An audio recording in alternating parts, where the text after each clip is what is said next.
Welcome to Ghostech Paranormal. So, what is an EVP? An EVP stands for Electronic Voice Phenomena.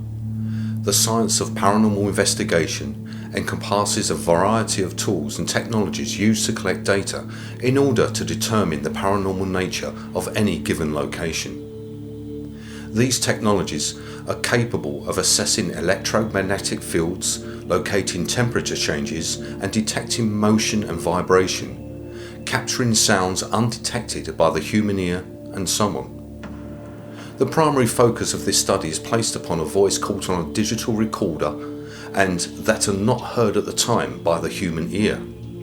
These noises are commonly known as instrumental transcommunication, which refers to the communication of alleged entities through electronic equipment. Electronic voice phenomena are a form of ITC that includes any type of voice-like anomaly that holds no scientific explanation.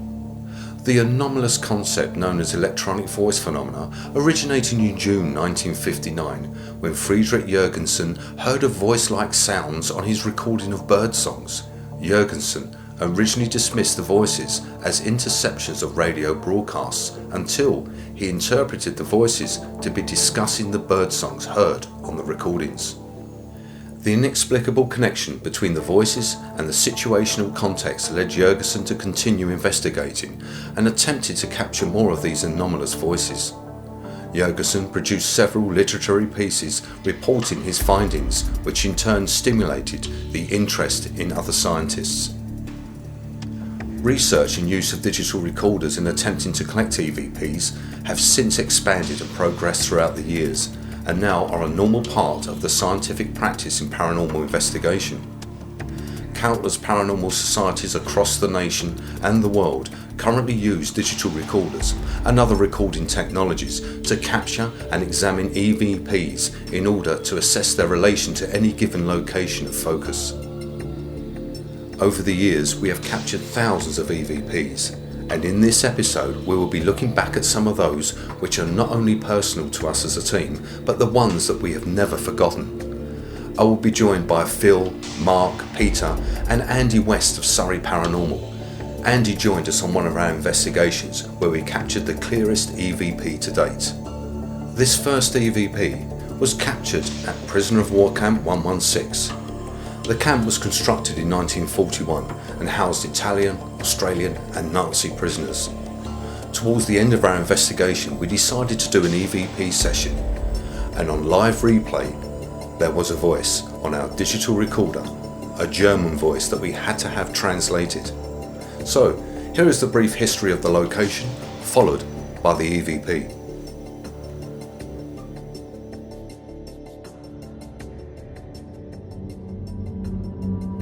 Prisoner of War Camp 116 was opened in 1941 and housed Italian, Austrian and Nazi prisoners. Each hut contained 27 bunk beds, and there was a canteen, kitchen, chapel and a camp office completing the prison section. The prisoners were employed on local farms, involved in ditch cleaning and hedging during the spring and winter, whilst in the summer harvesting duties took priority. Unlike many of the Allied prisoners of war held in German camps, recreational facilities formed part of the exercise pattern, which included the opportunity to play football, a result in an 11-0 win for the prisoners against the Hatfield Heath Football Club, which is still remembered to this day. On our second investigation at the POW camp, we commenced a live EVP session, and on the review we received a message, but it was in German. We had the voice translated into English. Here is the live review, followed by the EVP enhanced. Can you tell me what your name is, please?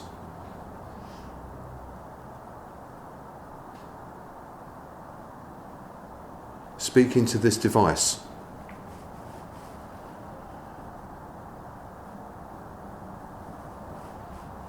Shout out your name. Who are you? You don't seem very friendly.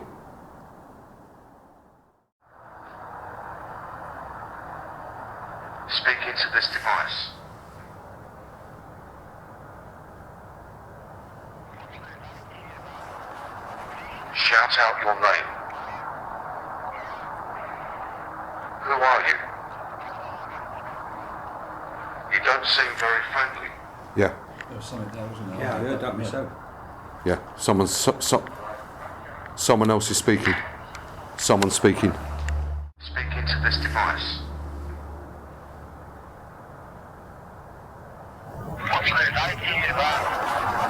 Shout out your name. Who are you? You don't seem very friendly. Yeah. There was something there, wasn't there? Yeah, I heard that myself. Yeah, someone else is speaking. Someone's speaking. Speak into this device.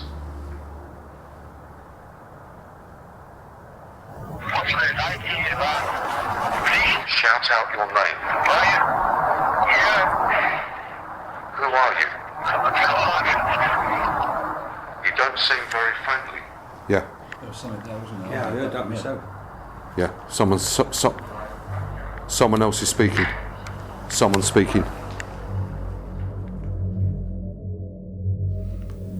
On several of our investigations, we have come across some nasty entities. In this case, we were called in to help a young girl who was being scratched and attacked after she used an Ouija board, which spelt out the name Zozo. This was Mark's first investigation with the team, and please be aware that this EVP contains strong language. Let's take a look at the history.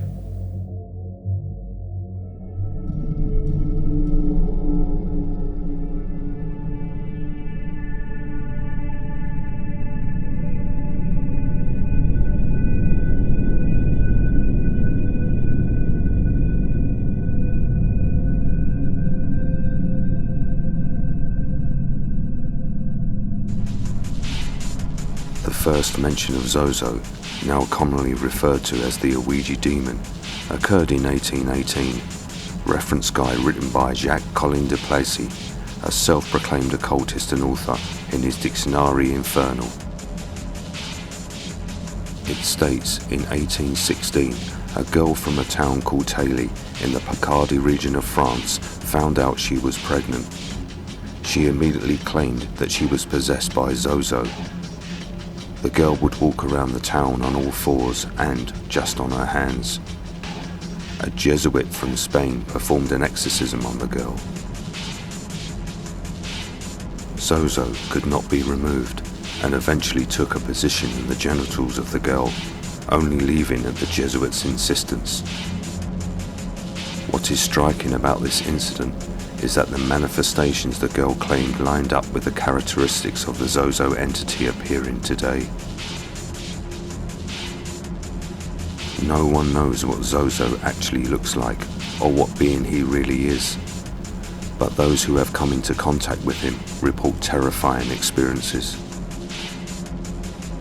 Most commonly contacted through the Ouija board, he seems to be a powerful demonic being with the potential to do significant physical and mental harm.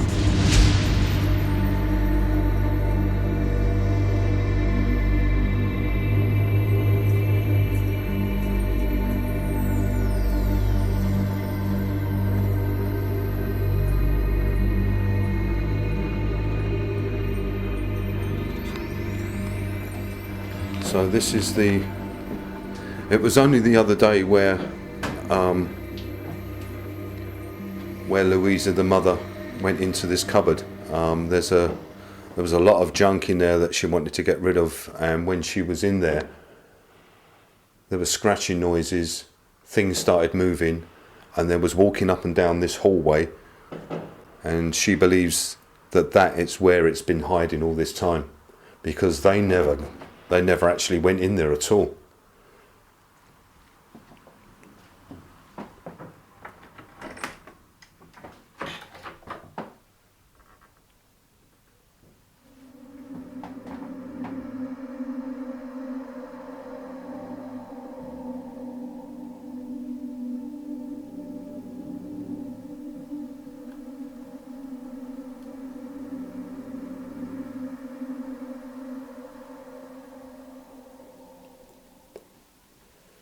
So what's next?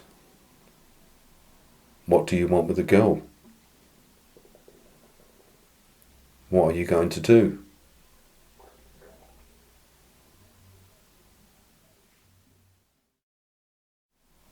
What do you want with the girl?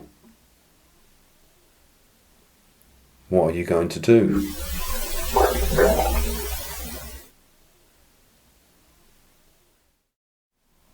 What do you want with the girl? What are you going to do?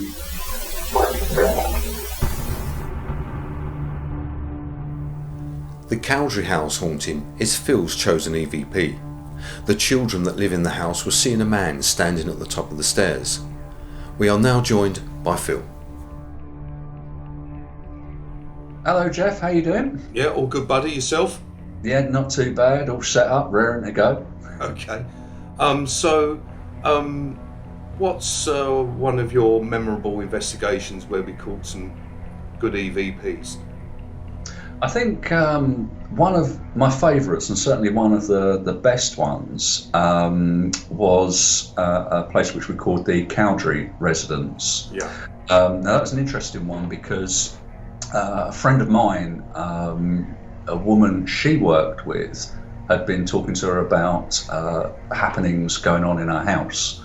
And that's how I got in contact with her. Well, she got in contact with me, really, and said, look, I'm worried because I've got children in the house and they're seeing things. And basically, could you come in and do an investigation and find out what's going on? I mean, just a very brief background. She had 2 young children, both of which had seen a man standing at the top of the stairs. An older man in a cap. Initially, her son had seen him. He seemed to have got used to him being there, but the young girl was very freaked out by it, and she would see him at the top of the stairs and also down by the front door. In addition to that, they'd also heard quite a few noises, footsteps, voices and such like, and basically she just wanted to find out what was going on. So if you recall, we went in and set the cameras rolling, and it proved to be a good investigation, particularly with regard to voices. Yeah, I mean, I do remember that they said they had another child come over and stay to do with the family, and they said nothing to this other young child about anything that was going on in the house. And I think it was the next morning when the child actually said that he saw a man standing at the top of the stairs. That's right, and I believe the child even spoke to their mother and said, I don't want to go back round there because there was a man at the top of the stairs that kept looking at me. Yeah. I don't think there was any malice, I don't think there was any harm, but I think it was just an interest from this spirit that was, making itself visible to the children for whatever reason. Yeah, so what do you remember about the EVPs that we captured? The reason why I remember them so clearly, it was the first time where we did an EVP session, a live session, but then replayed them during the investigation. We loaded it onto the laptop and listened.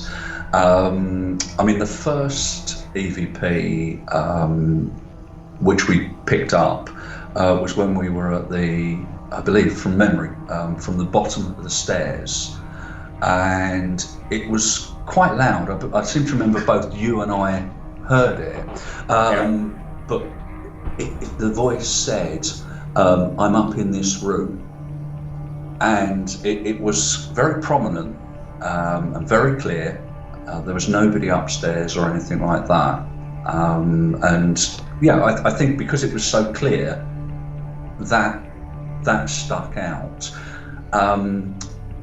The other EVP which we caught was, again, as I mentioned, with regard to doing the live session and then playing it back in front of the lady whose house it is as well. She sat down with us, and I think she was quite freaked out by it because it was so clear. I remember you were listening with headphones on. Yeah. But you didn't need headphones. I could hear it. I was sat next to you, and through the headphones, I could hear this voice. But it was so very loud, so very prominent, and I remember it was quite exciting downloading live, digital sound onto the laptop and actually physically seeing the EVP in a waveform and then playing it and hearing it. It was quite incredible, really.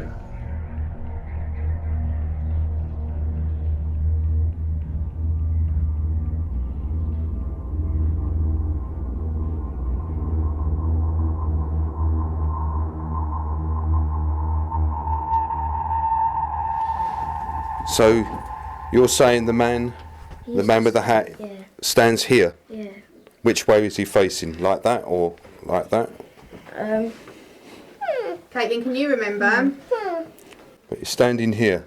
But is he looking forward or is he... I can't remember. All I know is he stood there. He stands here? Yeah. So, Caitlin, where did you used to see that man? You know that man that used to scare you? Where did you see him? Where did he stand? Do you remember? At the front door. At the front door. Can you remember him being up here?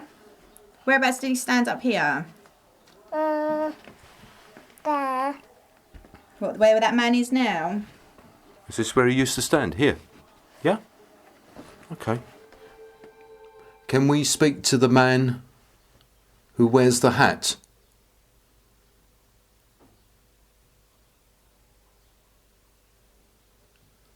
Can you come and speak to us, please?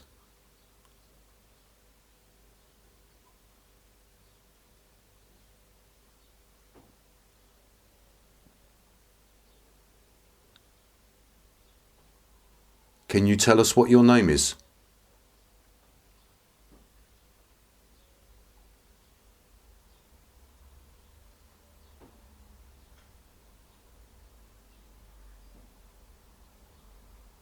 Can you tell us why you are here?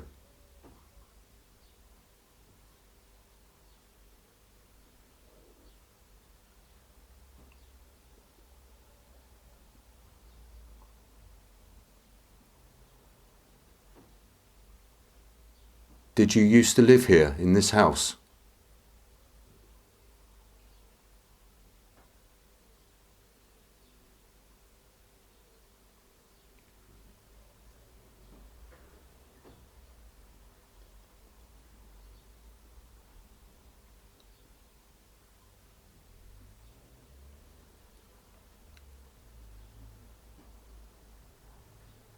Are you connected to the children?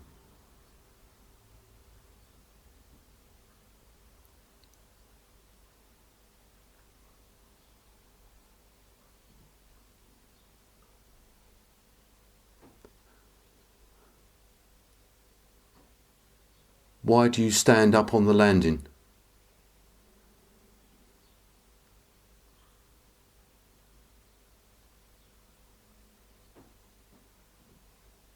I actually thought I heard something then.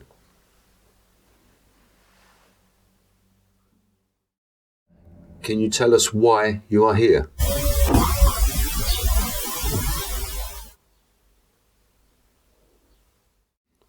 Can you tell us why you are here?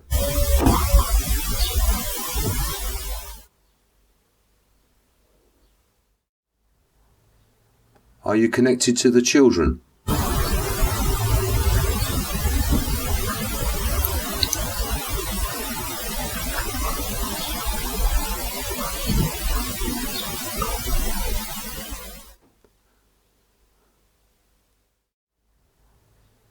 Are you connected to the children?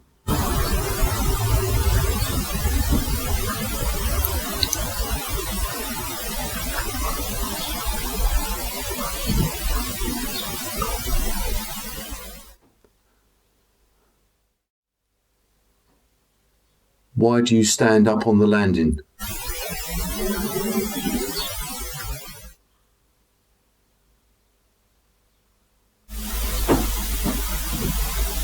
I actually thought I heard something then.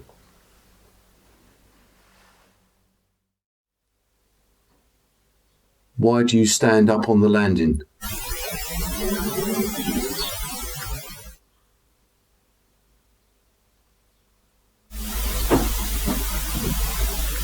I actually thought I heard something then. Mark's EVP choice is our investigation at Finnis Hill.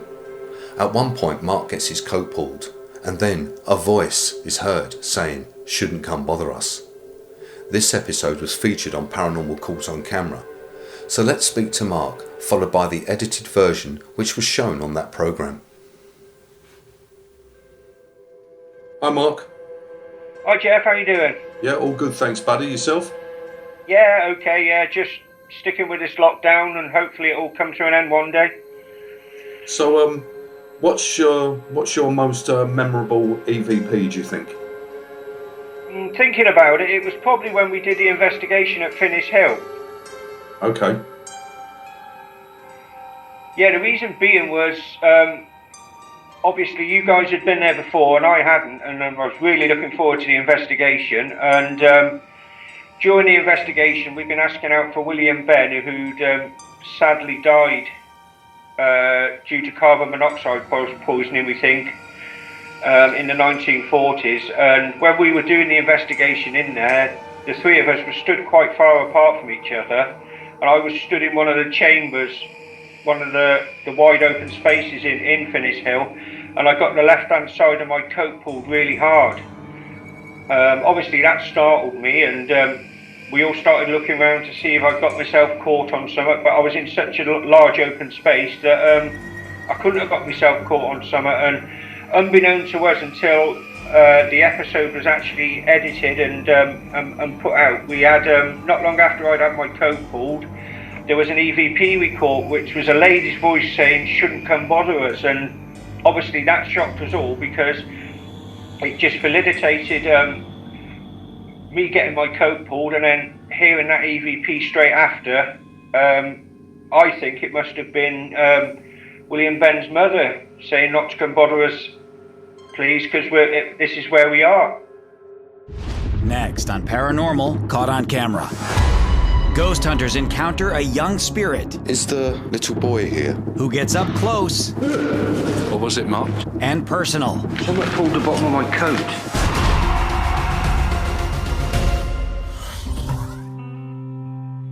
Caves are inherently creepy. Like this one, carved into the limestone cliffs of Finnis Hill in Dover, England.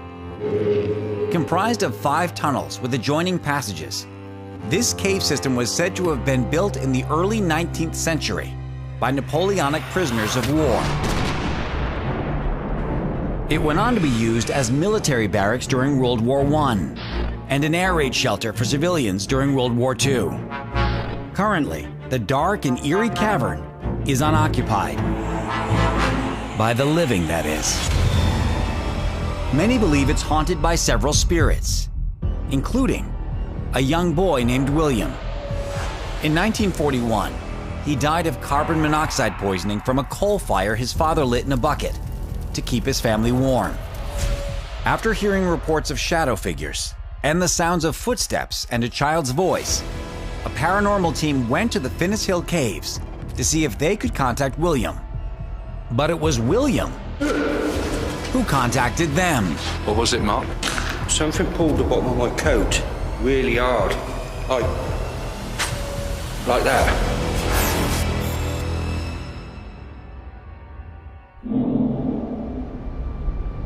November 2019, in Dover, England. Phil Bradshaw, Mark Jones, and Jeff Young enter the Finnis Hill Caves, hoping to make contact with the spirit of a young boy named William, who died in the caves almost 80 years ago. As part of their investigation, they set up static cameras throughout the caves and several REM pods, devices that emit an electromagnetic field to detect movement. If a spirit comes close to the device, it will light up and sound an alarm. Almost immediately, one is activated. Come on guys, quick.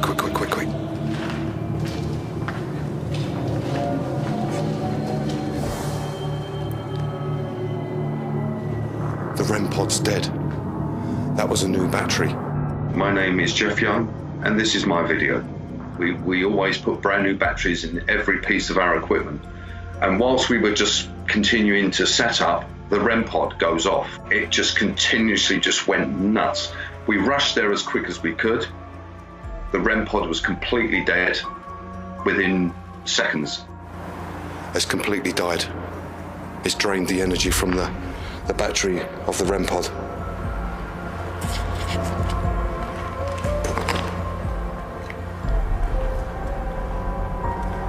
It's dead. It's an ongoing theory that ghosts, or spirits if you will, need energy to manifest themselves. And they will pull that energy from anywhere they can, be it heat.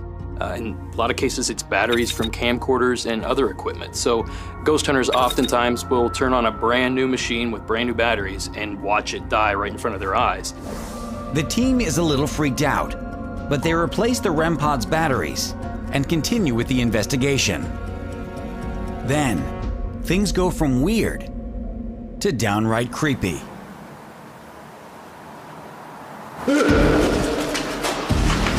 What was it, Mark? Someone pulled the bottom of my coat. Sorry, say again. Something pulled the bottom of my coat really hard. Like that. Phil attempts to communicate with whatever pulled Mark's coat. Did you just pull Mark's coat? Do it to me. Mark actually thought he had caught himself on something, but he was completely in an open area. We've been to so many places where if a spirit can't actually speak to you or doesn't know how to interact with our devices, it will do things like that. I've been touched several times, Mark has, and so has Phil. That happens quite a lot on our investigations at the locations that we go to. But there's more.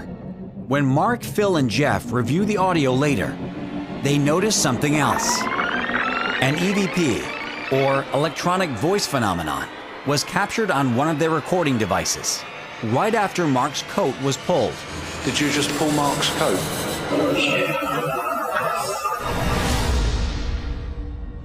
This is a great piece of evidence, and it is a Class A EVP. It is very clear. You can easily understand what it is saying, and it corresponds with the tug on the jacket that the one gentleman felt. Shouldn't come bother us. It makes it feel like whatever spirit is there forever and just like doomed. Like it just can't get out. And I think maybe this spirit just succumbed to that fact that I'm always going to be here. Just please don't bother us. Just go away. Jeff is certain they are onto something and attempts to make contact again. If you can hear my voice, can I ask you to light up one of these devices that's here? Can you do something? Whoa. Thank you. The range of the REM pod is fairly close, so you have to be right up on the device to make it go off. So being across the room, that won't set it off. It's literally a field, so unless you break that field, it won't go off. Since no one on the team was near the REM pod when it went off, that leaves just one possibility. Is the little boy here? Thank you. Is that you, William? Now that the back and forth is flowing a bit more, the investigators take it to the next level. We decided to fire up the SB7 spirit box, which scans through white noise, allowing the spirits to come through to communicate with us. We was hoping William would. William, can you speak to us, please? Ooh. That was a little boy's voice. That was a child's voice. That was a boy's voice. When William come through and said hi, everything sort of changed. The coldness got colder. And I remember Mark saying to me, I'm absolutely freezing. William, is that you? I tell you, I've got all cold, real bad. I'm absolutely freezing at the moment. Yeah. And what that usually is, that's usually a spirit taking the energy from the air to try and do more things and maybe to actually show itself physically. William, is that you? And when I heard "we are here," suggested to me that there were others. I think the responses that he was getting on his spirit box definitely show that they were intelligent energies. They were very much aware that the investigators were there. REM pods were drained of their battery energy and that they were getting cold spots. It shows that this energy was trying to manifest a way to communicate with the investigators. The communication eventually trails off, but Mark, Phil, and Jeff are convinced these caves are filled with spirits. And one of them is William. Is there anything that we can do for you before we go? Are you safe here? Is this your home now? We just wanted to know if he was okay, which we believe he is. William? Is that you?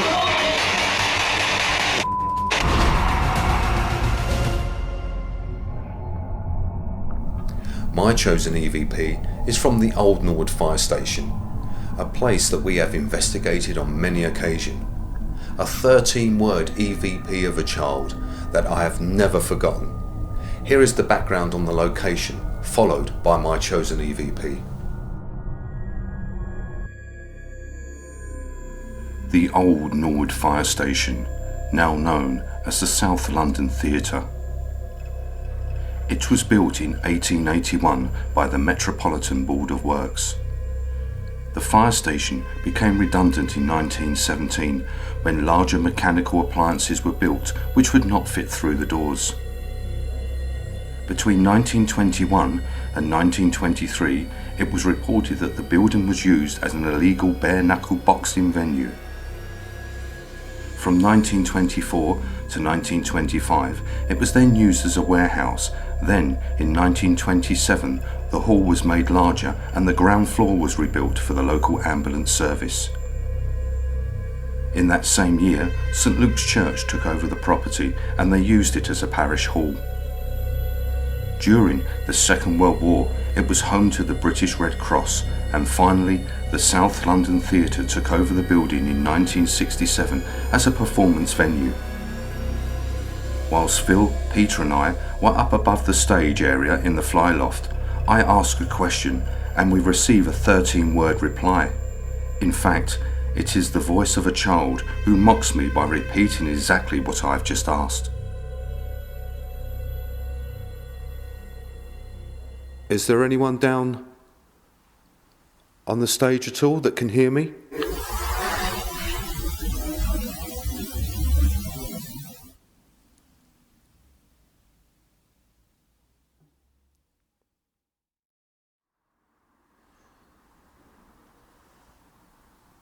Is there anyone down on the stage at all that can hear me?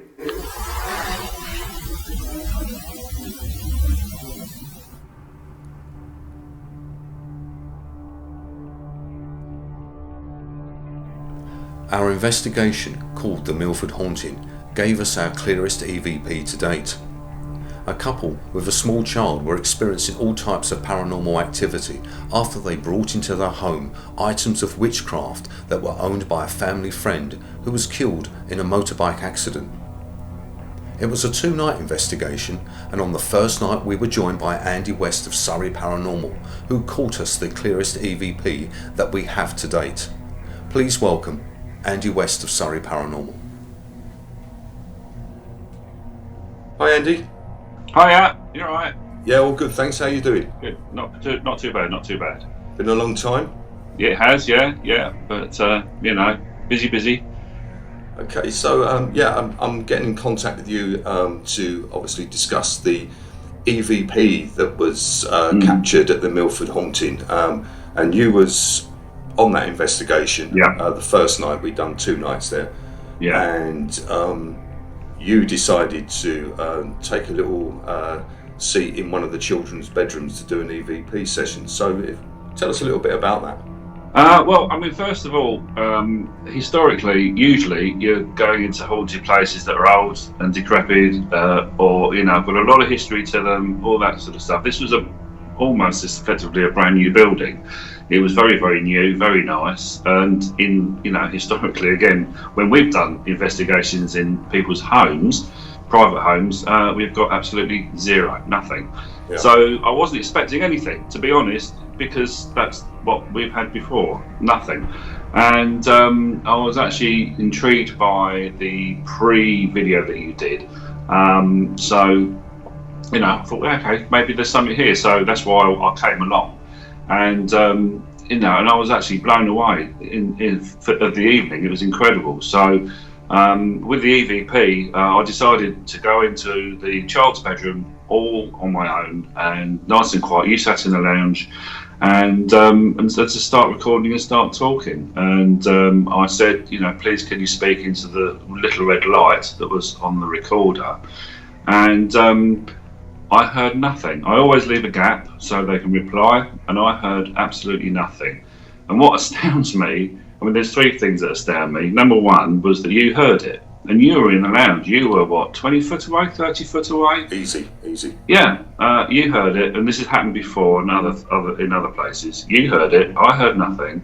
And the response, which was, don't talk to me, was when you played it back without any enhancement, was as clear as a bell. You know, in fact, it was more clearer than your voice. So as you're sitting there holding the digital recorder, you're saying, if there's anyone here, please can you speak into the little red light? And the voice is actually directly straight into that recorder. It's louder than your voice. Yeah. Well, Andy, thanks so much for talking to us. No problem at all. It's good to see you again. Yeah, and you. I hope to work with you again. And Happy New Year. And you. All Take right. care. Thank you. Cheers.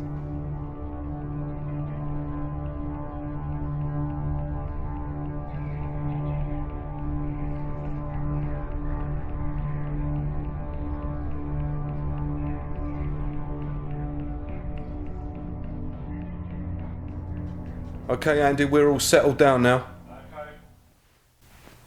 Well, is anybody here in this room? Please speak into this red light.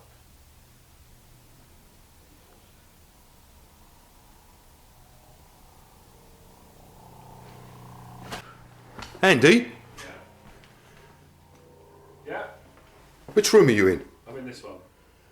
What did you say there? You said, is there anybody in this room that what? I said, if there's anybody here, please talk into this light. And did you stop talking then? Yeah. There was a voice after you and I heard it from sitting in there and it wasn't from in there. Not in here at all. Okay, Andy, we're all settled down now. Okay. Well, if there's anybody here in this room, please speak into this little red light. Don't talk to me.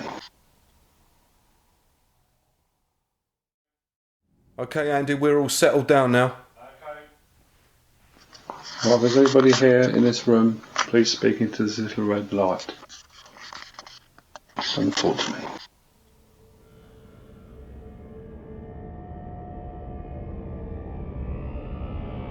Here we have Andy's EVP. In this first section, this is Andy asking the question. Well, if there's anybody here in this room, please speak into this little red light. And the answer, caught on the digital recorder. Don't talk to me. Don't talk to me. Well, if there's anybody here in this room, please speak into this little red light. Don't talk to me.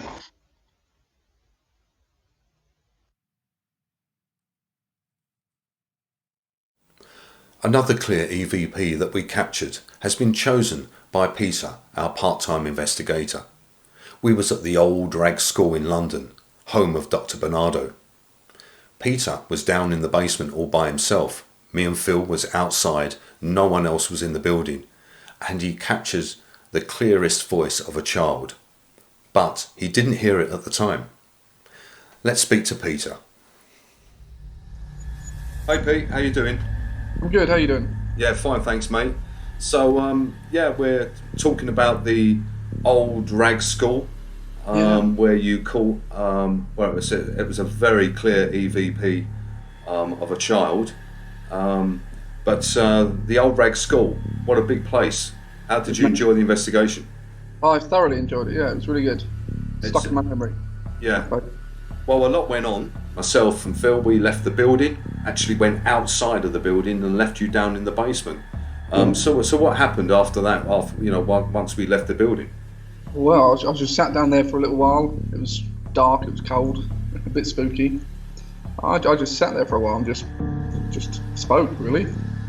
Now, did you hear the voice at the time? Did you hear anything at all? I didn't hear a thing, which was just crazy because when you listen back to it, it's so clear.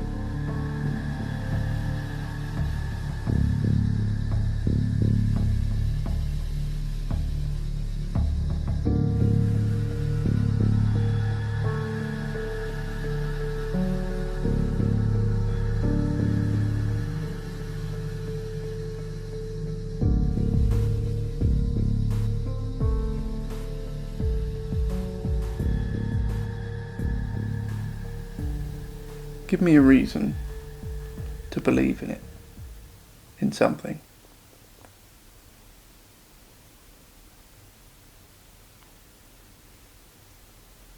It would be brilliant if you could.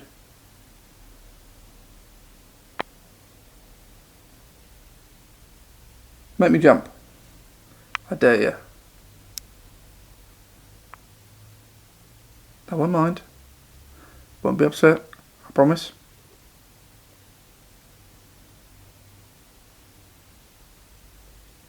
I'm encouraging you to do it. Be a brilliant story to tell.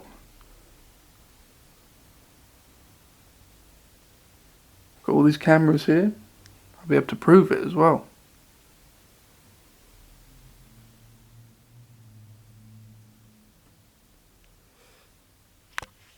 This area in the building is one of the areas where we had some things happen. The chair across from me was making a few noises, it moved. A chair, I think the one I'm sitting on, or maybe another one, that moved behind Jeff. But it's all gone quiet now. What's happened? But it's all gone quiet now. What's happened?